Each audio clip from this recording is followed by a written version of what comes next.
Donc, les myoblastes, c'est les cellules qu'on retrouve à l'intérieur de la fibre du muscle.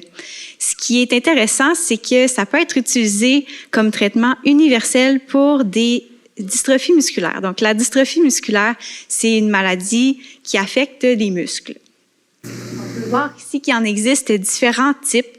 Donc, chacune a un nom qui est propre à la protéine qui a un défaut chez la personne. Vous pouvez voir ici qu'il y a plusieurs protéines qui sont classifiées par un gène avec différents défauts à l'intérieur, ce qui cause différents noms pour la dystrophie musculaire.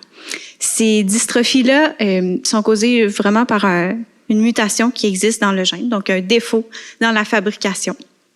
Ce qui est intéressant, c'est que les myoblastes, quand on les greffe à partir de donneurs sains, donc quelqu'un qui n'a pas de dystrophie musculaire qui donne ces myoblastes, ça peut être pris dans un petit échantillon de muscles. Ces myoblastes-là, quand on va les injecter dans un muscle qui est malade, ils vont pouvoir remplacer la protéine que la personne malade n'est pas capable de fabriquer par elle-même. Par exemple, la dystrophie musculaire de Duchenne, c'est la plus fréquente au Canada. Elle affecte une personne de sexe masculin sur 3 000 jusqu'à 5 000, puis environ 1 sur 50 millions de personnes de sexe féminin. La différence entre les deux, c'est parce que sur le chromosome X ici, juste un petit rappel, les chromosomes féminins, c'est 2X, puis masculin, c'est 1X et 1Y. Ce qui fait que s'il y a une erreur dans le chromosome X, la personne de sexe masculin seulement qu'un chromosome X. Donc, s'il y a une erreur dedans, elle va avoir cette maladie-là. Les symptômes de la dystrophie musculaire, c'est des problèmes aux muscles, donc un affaiblissement des muscles, par exemple des muscles des bras, des jambes, mais aussi des muscles qui sont responsables de la respiration et des muscles du cœur, ce qui cause souvent le décès de la personne dans des problèmes respiratoires ou des problèmes cardiaques. Pour vous donner un exemple, voici à quoi ressemble un muscle sain. Donc, je vous parlais tout à l'heure un peu d'un tissu.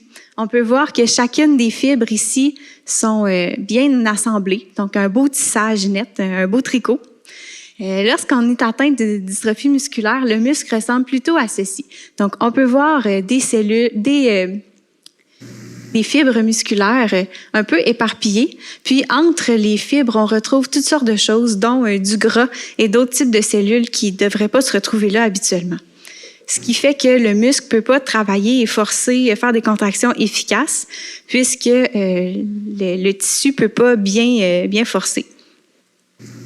Pourquoi ça me passionne? Parce que ma mère est atteinte d'une dystrophie musculaire, dont je suis porteuse moi aussi.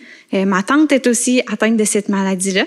Donc, ça m'intéresse vraiment beaucoup de chercher une façon d'essayer d'améliorer la condition de vie des personnes qui sont atteintes de dystrophie musculaire. Donc, la technique de la greffe de myoblastes, je vous ai apporté ici un petit capillaire avec lequel on fait la greffe de myoblastes. Vous allez voir, c'est vraiment pas gros. Donc, il y a le piston, mais le capillaire lui-même, c'est juste ça ici.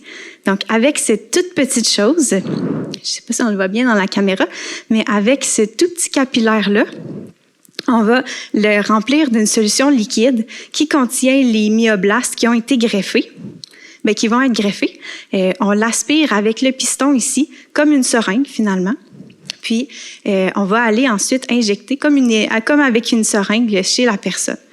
Donc, c'est ce qu'on fait ici sur l'image que vous pouvez voir chez la souris.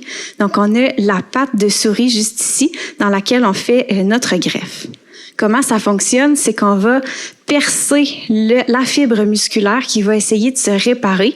Puis quand il va se réparer, ça fait comme à l'endroit où il y a un trou, ça fait de la fusion. Donc, les cellules qu'on a ajoutées qui sont saines avec la protéine voulue vont se greffer à l'intérieur de la fibre, ce qui fait qu'à la fin, on va avoir une fibre réparée.